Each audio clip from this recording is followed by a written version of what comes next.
അവർക്കും നിങ്ങൾക്കുമിടയിൽ മറയുണ്ട്. അവർ ഗൈബിന്റെ അദൃശ്യതയുടെ മറക്കു പിന്നിൽ ജീവിക്കുന്നവരാണ്. അതുകൊണ്ട് തന്നെ അവരോട് യാതൊരു തരത്തിലുള്ള സഹായങ്ങളും ചോദിക്കാൻ പാടില്ല. അദൃശ്യരായിട്ടുള്ളവരോട് നിങ്ങൾ സഹായം ചോദിക്കുന്നത് അത് ശിർക്കാണ്. മുസല്ലമാത്ത്, ദീനിൽ സർവാംഗീകൃതമായിരിക്കുന്ന അവിതർക്കിതമായിരിക്കുന്ന തത്വമാണിത്. അത് രണ്ടാൾ തർക്കിക്കേണ്ട, സംശയിക്കേണ്ട വിഷയമല്ല.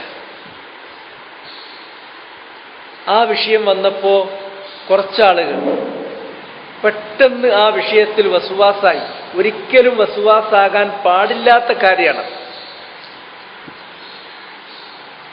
മരുഭൂമിയിൽ വഴി തെറ്റണ്ട, അല്ലെങ്കിൽ വാഹനം നഷ്ടപ്പെടണ്ട, അത്രയും വലിയ ഒരു സാഹചര്യം നിലനിൽക്കേണ്ട ചെറിയൊരു കാര്യത്തിൽ തന്നെ രാത്രി കിടന്നുറങ്ങാൻ പോവുകയാണ്. കിടന്നുറങ്ങാൻ പോകുമ്പോൾ വീട്ടിലുള്ള ജിന്നുകളോട്, വീട്ടിൽ ഹാളിറായിട്ടുള്ള നല്ല ജിന്നുകളോട് പറയുന്നു, യാ ജിന്നൽ ബൈത്ത് ഐഖിലൂനി, വീട്ടിലുള്ള ജിന്നുകളെ ഇന്ന് ഒരു 5 മണിക്ക് അല്ലെങ്കിൽ ഒരു 4:45 എന്നെ ഒന്ന് വിളിച്ചോണർത്തണം.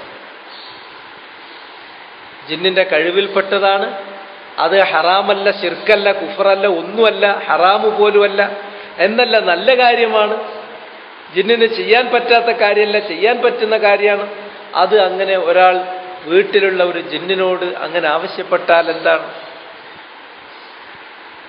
അല്ലാമ ശൈഖ് ഇബ്നു ബാസ് റഹ്മത്തുള്ളാഹി അലൈഹി അദ്ദേഹം അതിനെക്കുറിച്ച് പറഞ്ഞു, ഷിർക്കുൻ അക്ബർ, അത് ദീനിൽ നിന്ന് പുറത്തു പോകുന്ന കാര്യമാണ്. ദീനിൽ നിന്ന് പുറത്തു പോകുന്ന കാര്യമാണ്. ഷിർക്കുൻ അക്ബറാണ്, മേജർ ഷിർക്കാണ്. സൂക്ഷിക്കണം കേട്ടോ.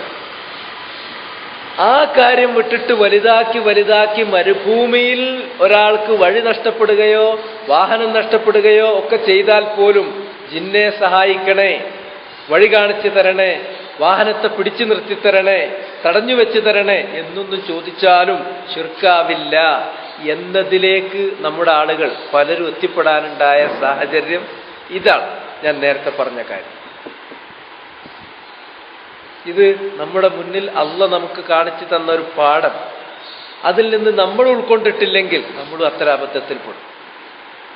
നമുക്ക് തവാളുഴ് വേണം, വിനയം വേണം.